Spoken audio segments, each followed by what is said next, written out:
आपने अपनी वकालत का जिक्र किया। हाल में सूरत की एक अदालत ने डिफेमेशन केस में पूर्णेश मोदी के द्वारा फाइल किया हुआ राहुल गांधी को 2 साल की सज़ा और जुर्माना सुनाया। उसके बिना पर उनकी लोकसभा की सदस्यता रद्द कर दी गई। How do you look at it as a lawyer and as a politician?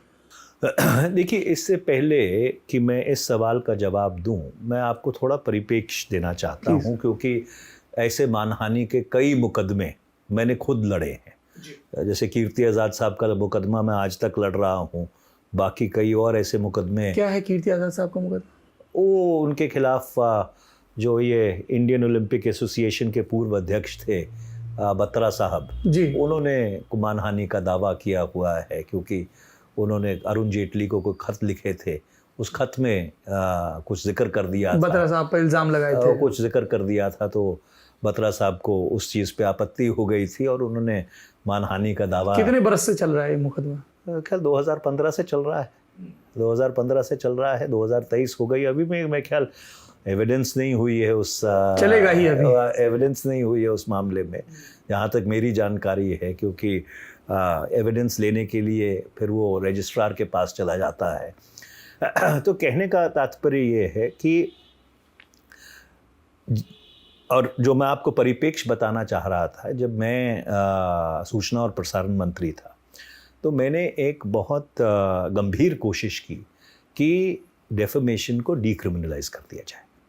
मेरा यह मानना है कि जो सेक्शन 499 और सेक्शन 500 है, इसका बिल्कुल भारत का जो पीनल कोड है उसमें उसका कोई औचित्य नहीं है। ये कॉलोनियल लॉ था। उस समय जो आज़ादी के आंदोलन में लोग शरीक थे, उनकी आवाज़ दबाने के लिए, जैसे सेडिशन, 499, 500, ये सारे कानून उस समय लाए गए थे और इसको डीक्रिमिनलाइज करने की ज़रूरत है। मैंने जो हमारे उस समय लॉ मिनिस्टर थे कपिल सिब्बल साहब, उनसे बात की। वो भी इस मंशा के थे, पर क्योंकि हमारा बहुमत नहीं था तो हमको विपक्ष की ज़रूरत थी इस चीज़ को क्रियान्वित करने के लिए।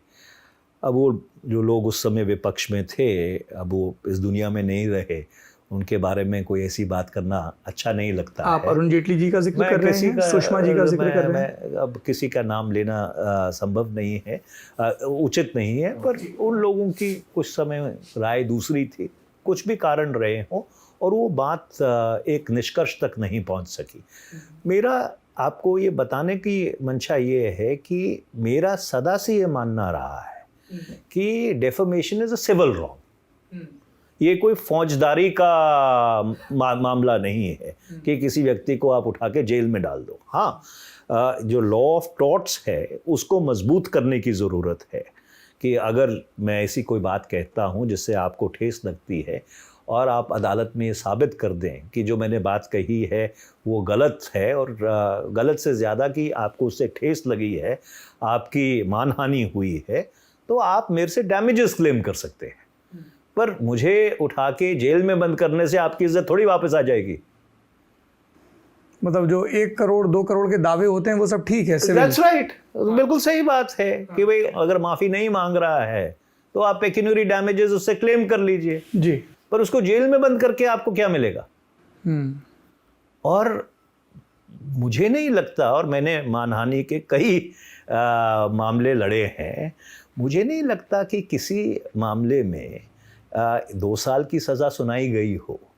मैक्सिमम पनिशमेंट एक्सेसिव है। और जो लोग श्री राहुल गांधी जी का मुकदमा देख रहे हैं वो ज़रूर उस जजमेंट को संज्ञान में लेके उस आपको लगता है कि लीगल बैटल ठीक से नहीं लड़ी गई?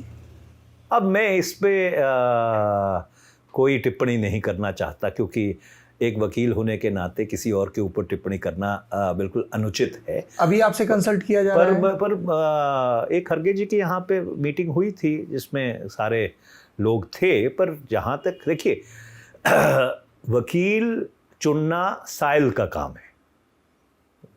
क्लाइंट को पंजाबी में या उर्दू में साइल कहते हैं। तो इस मामले में साइल श्री राहुल गांधी हैं। तो उनको ये तय करना है कि उनके वकील कौन होंगे, क्योंकि जो दुर्भाग्यपूर्ण घटनाक्रम हुआ है वो उनके साथ हुआ है। तो इसलिए, और अंग्रेजी में कहावत है that unsolicited advice is never taken seriously.